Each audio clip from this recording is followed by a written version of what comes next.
Good evening, sir. Myself Sandeep, sir. And first of all, sir, I congratulate you कि thank sir you आपकी all India rank second rank जो है आपने इस बार ली है sir. और सर आप आपके लिए मैं और भी थैंकफुल हूँ क्योंकि आपने जो है अपना टाइम निकाला सीए पे फेसी मैटर के लिए। माय प्लेजर और माय हमारे प्लेजर। व्यूअर्स को आप थोड़ा सा अगर आप गाइडेंस जो है आपकी तरफ से जो मिलेगी ना, तो बिल्कुल अभी बिल्कुल। जो एक महीना जो है उसमें काफी ज्यादा मदद मिलेगी उनको प्रिपरेशन करने में।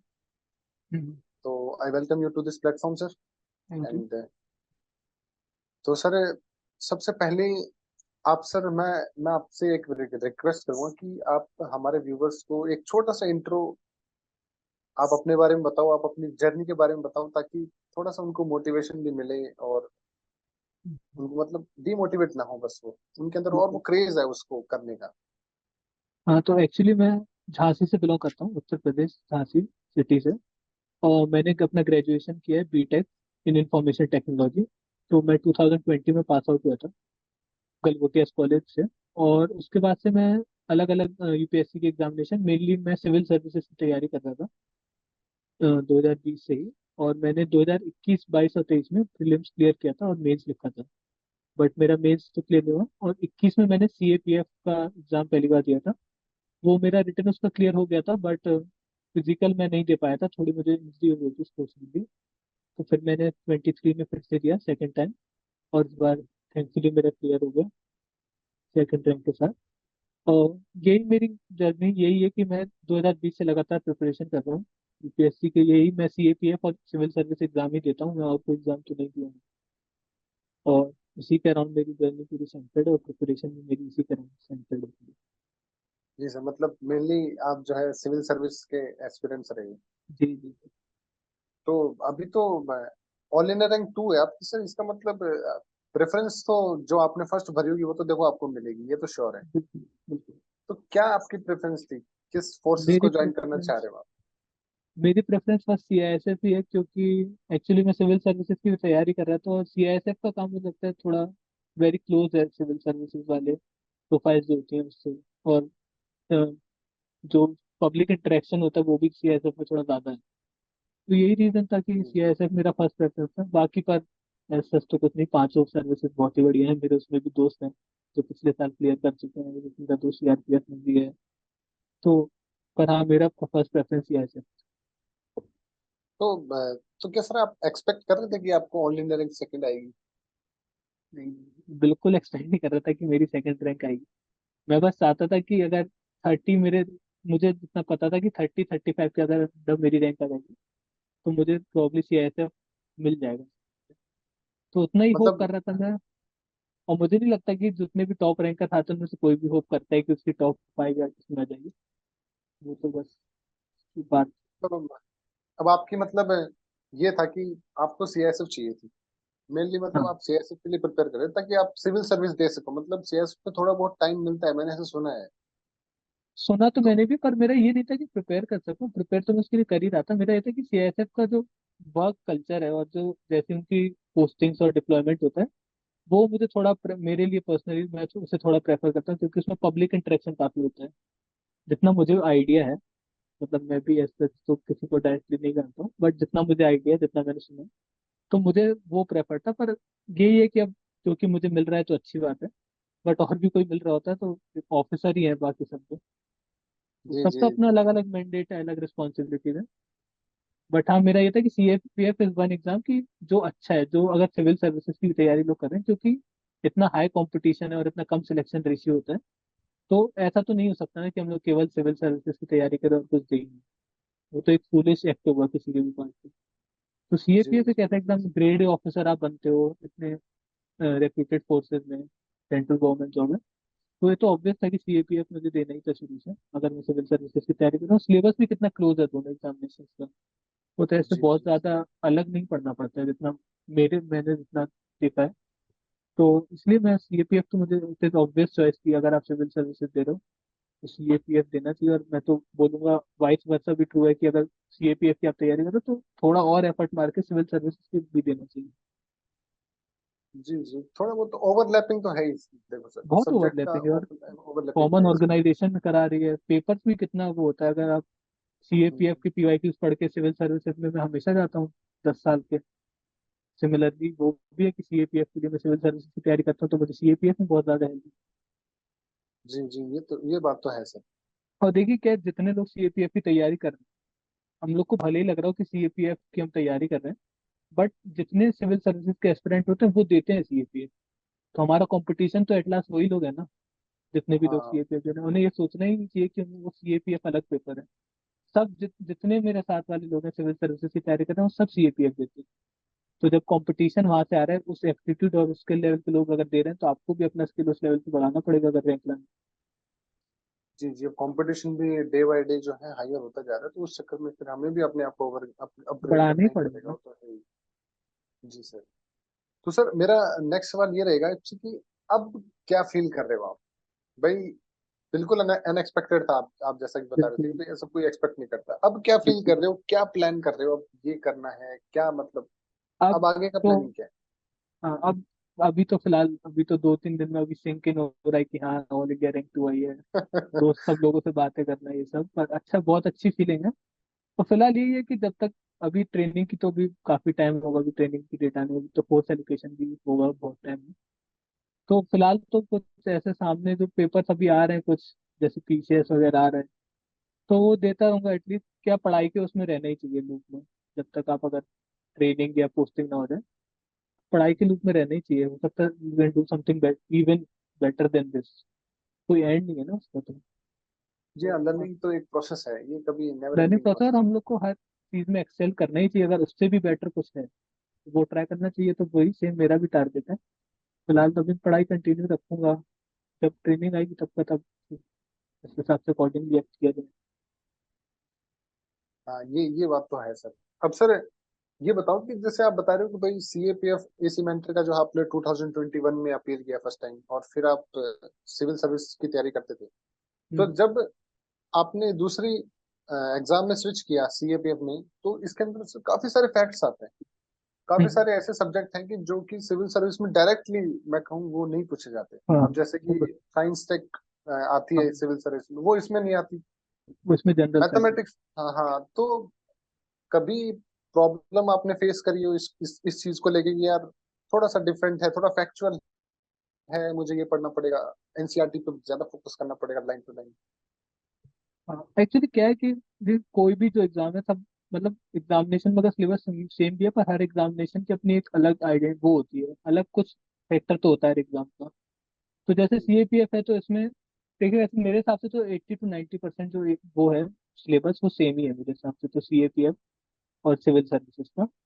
जैसे जो ऑब्जेक्टिव टाइप पेपर है उसमें डिफरिंग फैक्टर क्या है, एक तो जनरल साइंस आती है।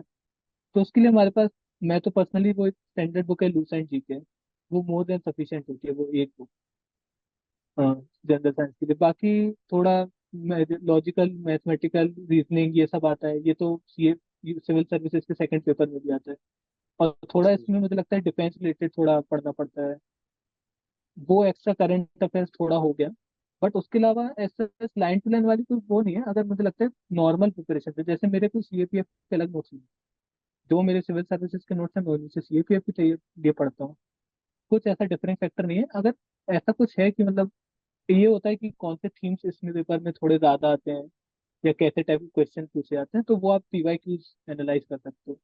मेरे हिसाब से अगर कोई 10 साल के सिविल सर्विसेज CAPF और CDS के PYQ एनालाइज कर ले, तो एक बहुत फेयर आइडिया मिल जाता है कि पेपर किस लाइंस पे जाएगा या किस डायरेक्शन में यूजली पूछती है यूपीएससी।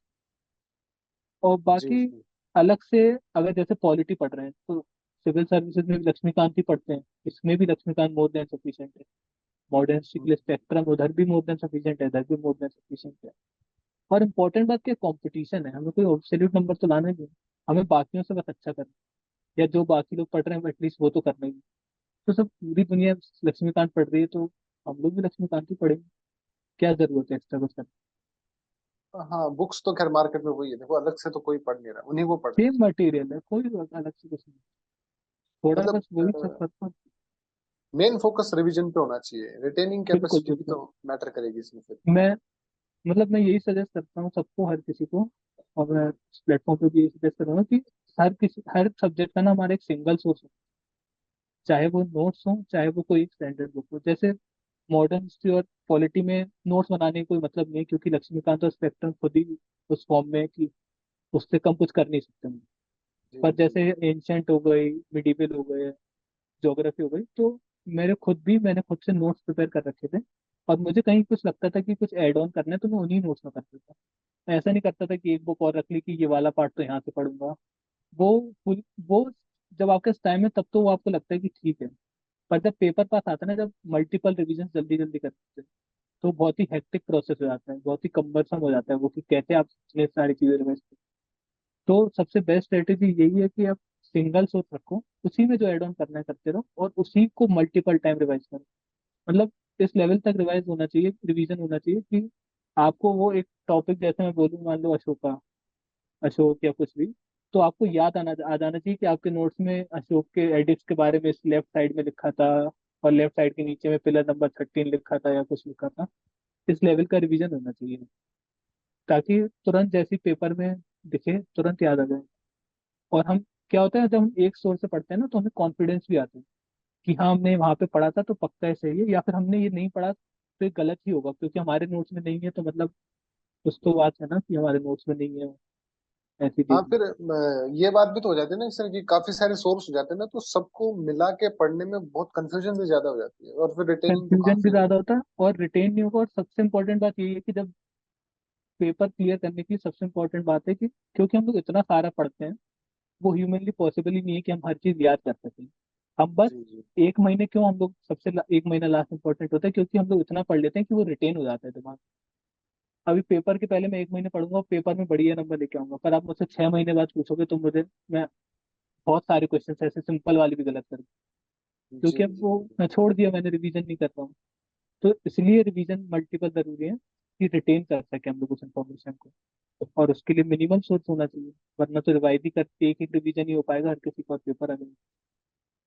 ये तो है, ये काफी सारे बच्चों की रहती है कंफ्यूजन की, रिटेन ही नहीं हो पाता हमको। हाँ, क्योंकि एक ही सोर्स होना चाहिए। मार्केट में इतने ज्यादा सोर्सेज हैं कि हम लोग अट्रैक्ट हो जाते हैं कि यार ये भी पढ़ लेते हैं, कहीं इससे ना आ जाए, कहीं इससे ना आ जाए। पर ऐसा कुछ नहीं होता है, बेसिक मटेरियल होता है, स्टैंडर्ड चीजें ही पूछती है यूपीएससी, कुछ ऐसा तूफानी तो पूछ नहीं लेती। और जो अलग पूछती है वो सभी के गलत होती है, ये कोई तो ऐसा है। नहीं है। अब एक आध इंसान से ही कर दे तो उसमें क्या है, वो उससे कुछ नहीं होता। कट ऑफ उससे कुछ ऊपर नीचे नहीं। सर, पेपर टू के रिगार्डिंग अगर मैं बात करूं, तो पेपर टू में हम्म, क्या चीज आपको हेल्प की, मतलब पेपर टू में मतलब कैसे अपना स्कोर बढ़ाएं, क्योंकि देखो अभी एक महीना ही बच रहा है, लगभग 4 वीक्स आर रिमेनिंग। हम्म, तो हम्म, इसके अंदर स्टूडेंट्स का और एस्पिरेंट्स का ज्यादा से ज्यादा यही मोटिव रहेगा कि अपने मार्क्स को एनहेंस किया जाए पेपर टू में, हम्म, क्योंकि पेपर टू में बहुत डिफिकल्टी आती है कि इस टाइम पे राइटिंग प्रैक्टिस करें कि हम लोग हम्म, हमारा नॉलेज बेस इंक्रीज करें। तो हम्म। इस चीज के बारे में आप थोड़ा बताओ, पेपर टू के बारे में क्लियरिटी करवाओ कि आप कि कैसे स्कोर को बूस्ट किया जाए, कैसे उसमें और कॉन्फिडेंस लाया जाए पेपर टू में। अच्छा, पहले इससे पहले मैं एक चीज बताना भूल गया पेपर वन की, कि जी पेपर वन जो है ना, वो मतलब यूपीएससी का जो ऑब्जेक्टिव टाइप पेपर होता है, वो हमारा नॉलेज टेस्ट तो है, पर वो मुझे ऐसा लगता है कि नॉलेज से ज्यादा वो हमारा कॉमन सेंस और एप्टीट्यूड का टेस्ट होता है। तो हम लोग जी मतलब जी अप्रोच जो होती है ना पेपर वन में, जो सीपीएफ का पेपर वन ऑब्जेक्टिव टाइप है, उसकी अप्रोच बहुत इंपॉर्टेंट होती है कि आप किस तरीके से पेपर क्वेश्चंस को अप्रोच करें। बहुत सारे क्वेश्चंस ऐसे होते हैं जिसमें आपको नॉलेज भले ही ना हो, पर आप अपने एप्टीट्यूड और कॉमन सेंस के थ्रू क्वेश्चंस को कर सकते हो उन questions को। और मतलब आजकल तो मेरे ख्याल में यूट्यूब पे बहुत सारे ऐसे वीडियो होते भी हैं कि कैसे इसको, मतलब क्या बोलते, जो भी टिप्स एंड ट्रिक्स टाइप का बोलते हैं, बट वो जी बहुत ही, जी मैं पर्सनली, क्योंकि मैंने 3 प्रीलिम्स क्लियर किए हैं और सीएपीएफ के भी 2 बार क्लियर किए हैं, तो मुझे वो लगता है कि बहुत इंपॉर्टेंट चीज होती है जो इग्नोर हो जाती है मे बी सीएपीएफ के एग्जाम्स में। पर उस, और क्योंकि पेपर वन का स्कोर इसमें जुड़ता है, तो हम्म। अगर आपको अच्छी रैंक लानी है तो बहुत अच्छा स्कोर करना जरूरी है। और उसके लिए मतलब ज्यादा अटेम्प्ट तभी करोगे जब आपके पास कॉन्फिडेंस होगा, आप कॉमन सेंस के थ्रू अप्रोच कर पाओगे। क्योंकि नॉलेज तो हो ही नहीं सकता कि हम लोग के पास मतलब 150 में से 90 क्वेश्चन की भी एब्सोल्यूट नॉलेज है ना। जी डेढ़ सौ जी नहीं, एक सौ जी जी। पच्चीस आते हैं इसमें, एक हाँ सौ पच्चीस में से करेक्ट, एक मतलब सौ आधे पच्चीस आधे की absolute knowledge. But hmm. Common sense और एप्टीट्यूड के थ्रू हम लोग ज्यादा से ज्यादा क्वेश्चन कर सकते हैं, और स्कोर बढ़ाने का तरीका वही है। डर के अगर नॉलेज के बेस पे तो पेपर क्लियर भी नहीं हो सकता मुझे लगता जी है। सर। और ये मतलब सिर्फ सिविल सर्विसेज में तो बहुत ज्यादा होता है, पर सीएपीएफ में भी इसका बहुत ज्यादा यूज इस चीज का। एप्टीट्यूड बिल्ड करना बहुत जरूरी है कि कैसे अप्रोच करना है क्वेश्चंस को, कैसे ऑप्शन एलिमिनेट करने हैं, कैसे थोड़ा कॉमन सेंस लगाने की, ये तो एब्सर्ड स्टेटमेंट हो गया कोई या ऐसा। ये कई थोड़ा एक बार कई इम्पोर्टेंट बार तो क्वेश्चन वैसे भी हम लोग हड़बड़ाहट में भी गलत कर देते हैं। नॉट पूछा है, हम लोग उसको है। अलग करके आ जाते हैं। अब वो तो खैर देखो, सिली मिस्टेक्स तो देखिए हाँ। हर कोई भी बेस्ट जो होगा ना उसकी भी दो तीन silly mistakes her paper.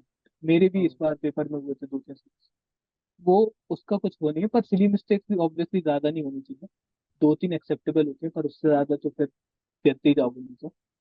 But हाँ, जी जी। एप्टीट्यूड वगैरह ये सब थोड़ा इंपॉर्टेंट है पेपर में, स्पेशली जब नंबर काउंट हो रहे हैं। हाँ सर पेपर 2 का बताइए अब जरा हाँ, व्यूवर्स को। पेपर टू से स्टार्ट करते हैं। तो पेपर टू में पहला तो सेक्शन एससी का ही होता है। जी पहले जी। चार ऐसे लिखने होते हैं ना, तो ऐसे में सबसे इंपॉर्टेंट चीज क्या है, 300 वर्ड का वो ऐसे लिखना होता है। हम्म। मैं मतलब मुझे पर्सनली थोड़ा एज है इसमें, क्योंकि मैं सिविल सर्विसेज के मेंस लिख चुका हूँ। तो मुझे पर्सनली थोड़ा एज है, पर फिर भी पेपर वन का जो ऐसे है ना, वो 300 वर्ड ऐसे वो लोग उसे बोल रहे हैं, पर मेरे अकॉर्डिंग वो एक लॉन्ग आंसर है। 300 वर्ड का कोई ऐसे थोड़ी होता है ना। सिविल जी सर्विसेज सर, ये के तो है। एग्जाम में 1200 वर्ड का ऐसे होता है, 250 वर्ड का तो वो लोग आंसर लिख पाते हैं। तो 300 वर्ड का कोई ऐसे है नहीं, और आप लॉन्ग आंसर की तरह देखो। बट बस फर्क कितना है कि आपको आंसर में पॉइंट्स लिखने होते हैं, पर ऐसे में आपको पैराग्राफ फॉर्मेट में लिखना होता पैराग्राफ लिखने होते है। इतना ही। ऐसे की सबसे इंपॉर्टेंट दो चीज क्या है, कोहेरेंस होना चाहिए थॉट का।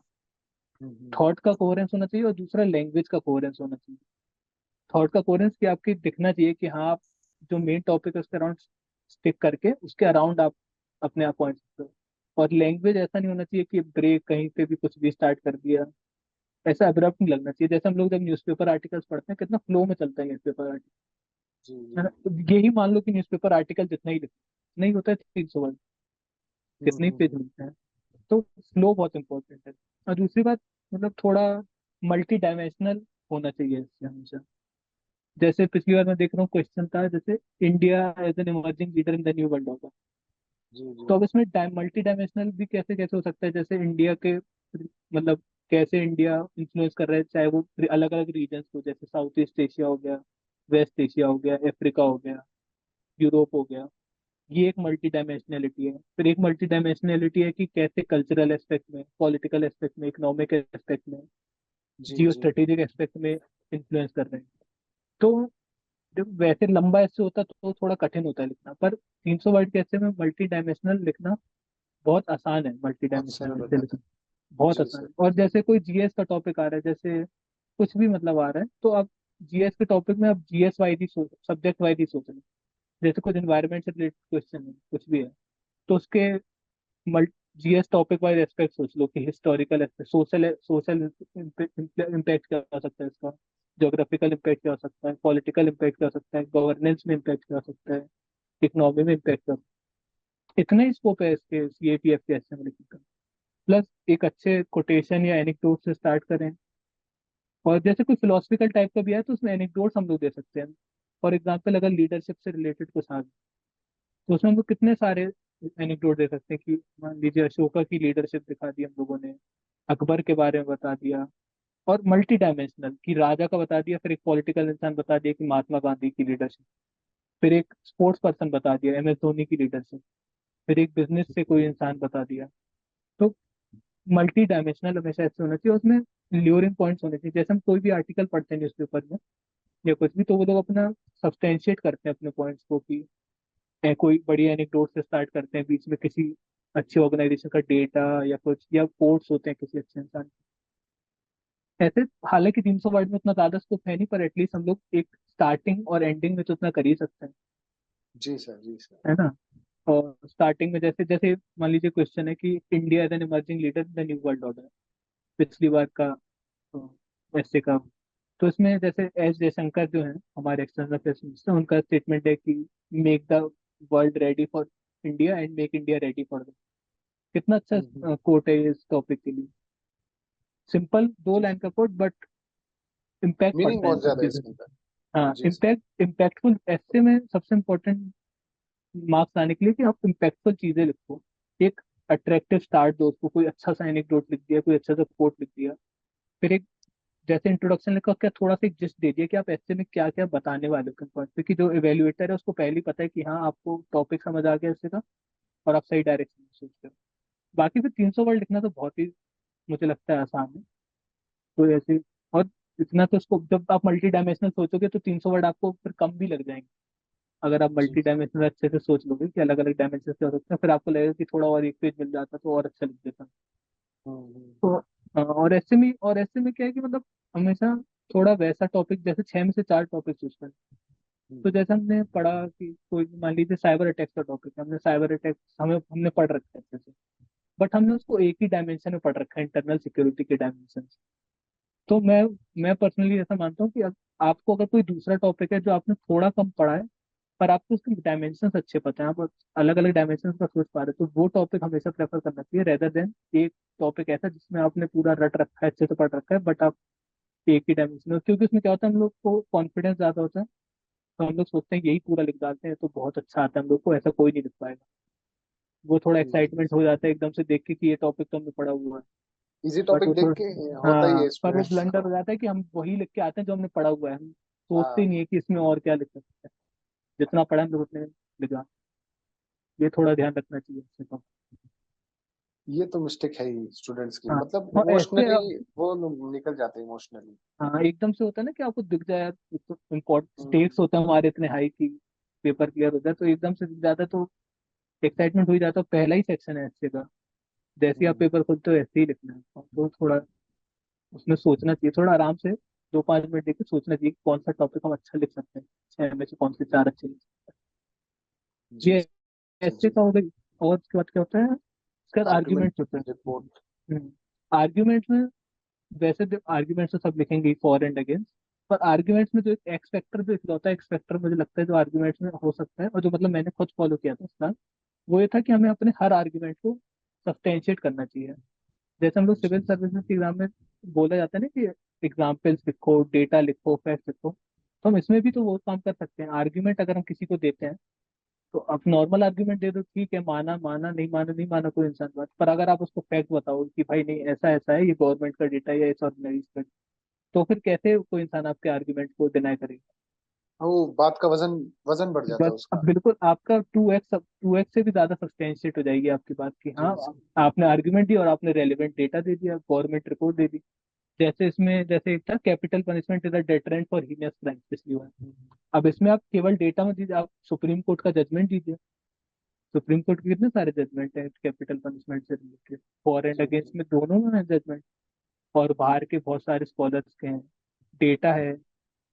बहुत सारी ऑर्गेनाइजेशन डेटा रिलीज करके हम लोग पढ़ते ही रहते हैं, जब कोई भी जी आप विजन 365 वगैरह भी आती है, मेन 365, फिर मुझे लगता है जो भी लोग मटेरियल दे रहे हैं रिटर्न का, आपकी कोचिंग भी जैसे आप लोग देते होंगे, तो आप लोग देते होंगे उसमें डेटा जी। सारा।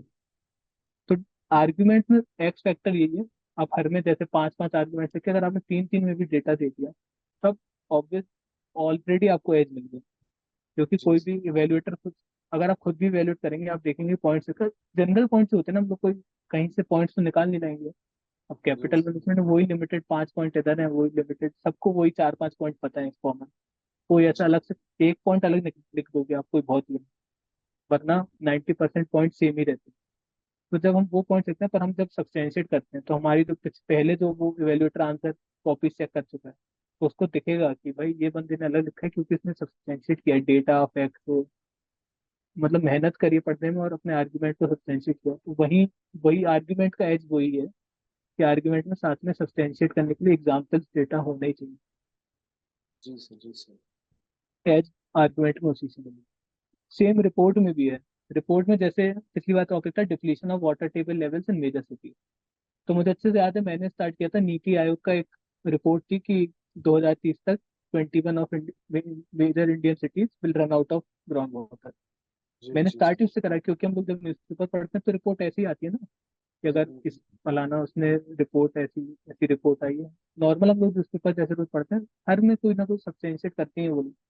सेम इसमें भी करना है, रिपोर्ट तो हम लोग लिख ही देते हैं, जैसे स्कूल में तो नॉर्मल रिपोर्ट ही लिखते थे कि ऐसा ऐसा हो गया, बट यहाँ आप ऑफिसर बनने वाले हो, तो पता होना थोड़ा चाहिए थोड़ा। कि हाँ। डिप्लीशन ऑफ वाटर टेबल तो पता ही है सबको, हो रहा है मेजर सिटी, उसमें क्या है रिपोर्ट?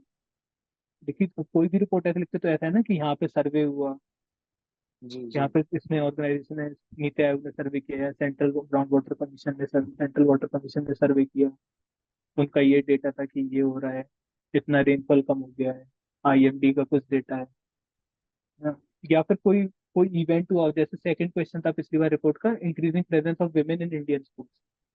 तो अब जी इसमें हम लोग इवेंट बताएंगे कि recent India under 19 world cup जीती, एशियन गेम्स में हमारी इतनी इतने मेडल्स आए फीमेल एथलीट में। रिपोर्ट भी तो किसी ना किसी चीज से सब्सटेंशिएट होगी।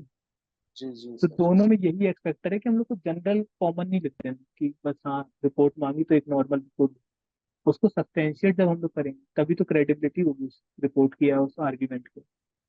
ये मुझे लगता है एक्चुअली इन दोनों में मार्क्स, इन दोनों में तभी आप अच्छे ला पाओगे। मतलब नॉर्मल एवरेज मार्किंग तो फिर सबकी हो ही रही है, एज जी अगर चाहिए तो ये सब थोड़ा करना। मैं और क्या है, देखो सबसे इंपॉर्टेंट बात है ना, जैसे मैं खुद भी सिविल सर्विसेज की तैयारी करता हूँ, और जैसा मैंने बताया सब सिविल सर्विसेज वाले लोग सीएपीएफ देते हैं क्योंकि बहुत ही अच्छी जॉब है।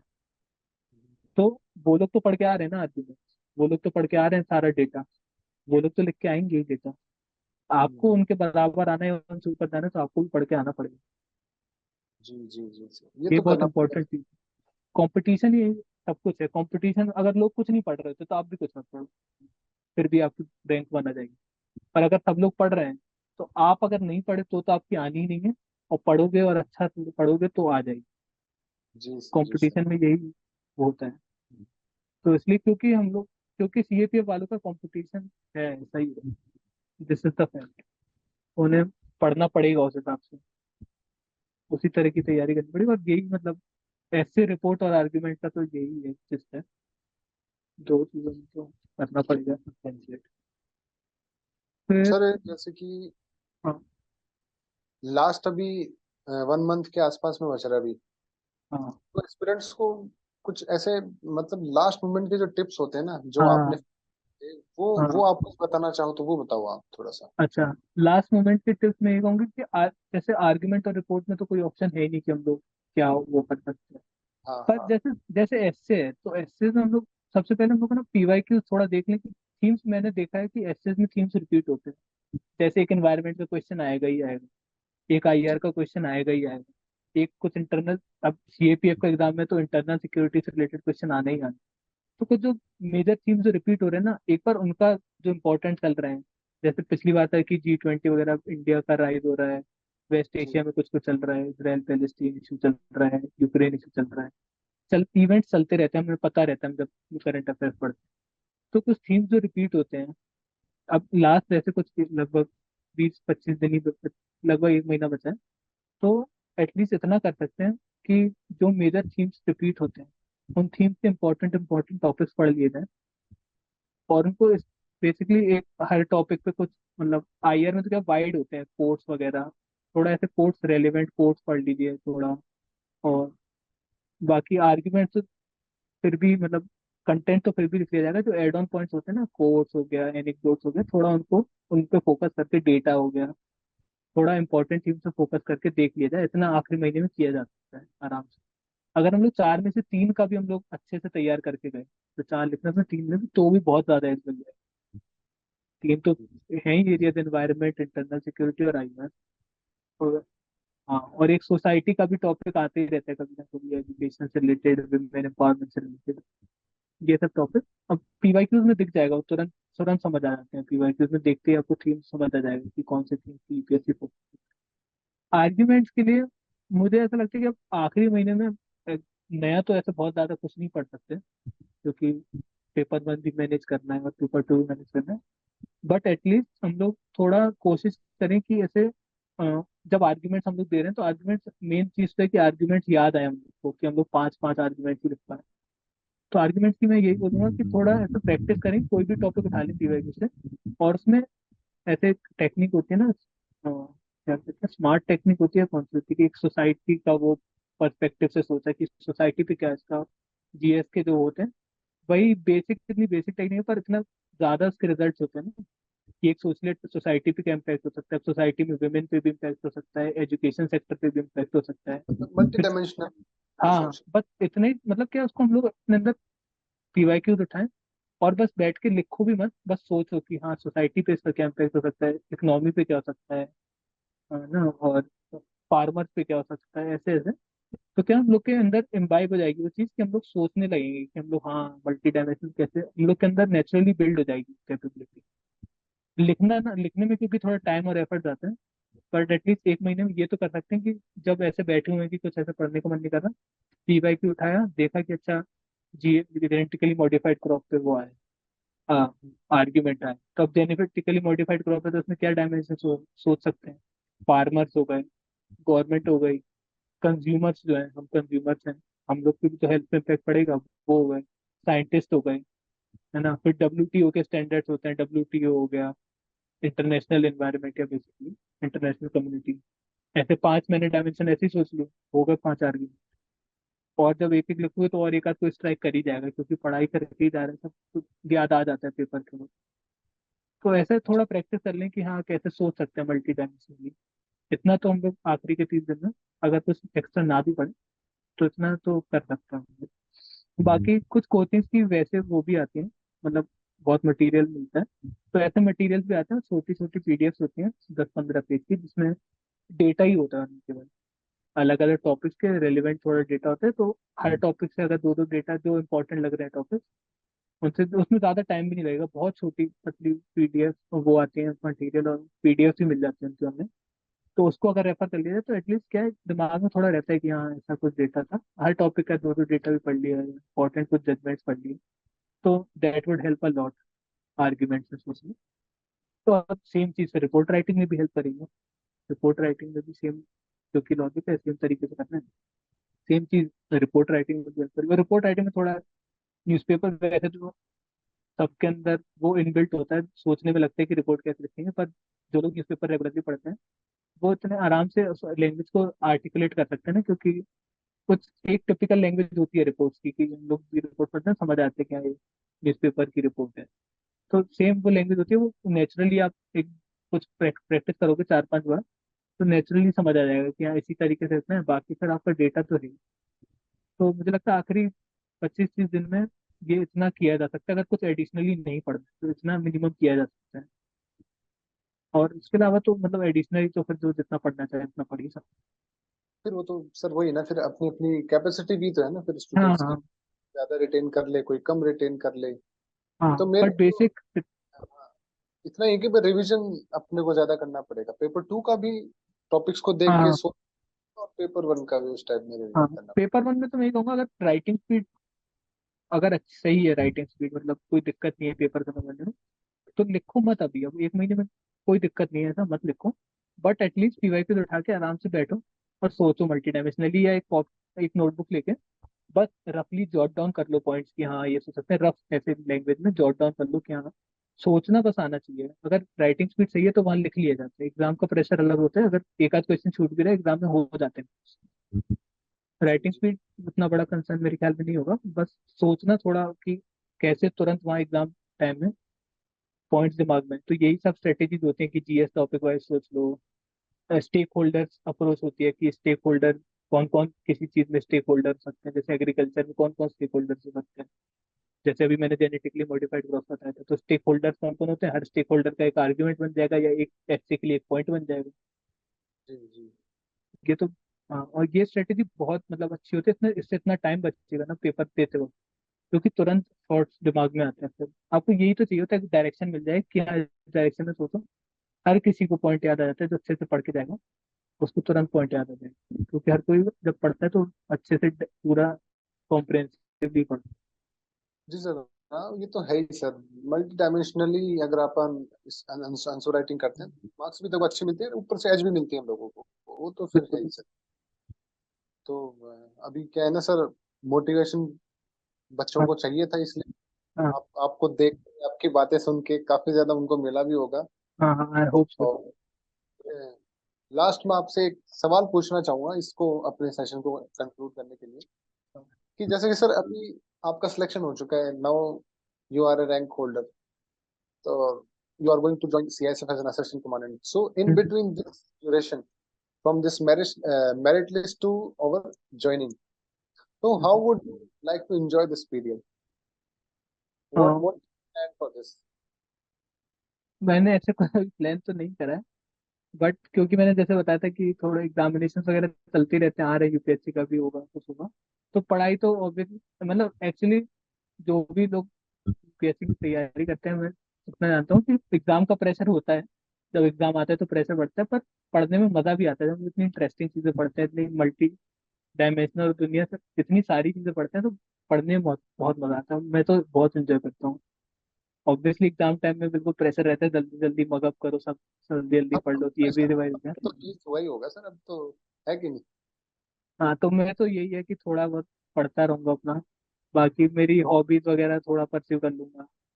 जैसे मुझे बुक्स वगैरह पढ़ना पसंद है, स्पोर्ट्स देखना पसंद है। स्पोर्ट्स का तो बिल्कुल सीजन, हाई सीजन चल रहा है स्पोर्ट्स का, ओलंपिक्स वगैरह जो चल रहा है। यही सब, दोस्तों के साथ टाइम स्पेंड करना, नॉर्मल, मतलब ऐसा कुछ अलग तो क्या ही करूंगा। क्योंकि यही ये, मोमेंट होता है जीने के लिए, बाद में हाँ नॉर्मल लाइफ स्टार्ट हो जाती है।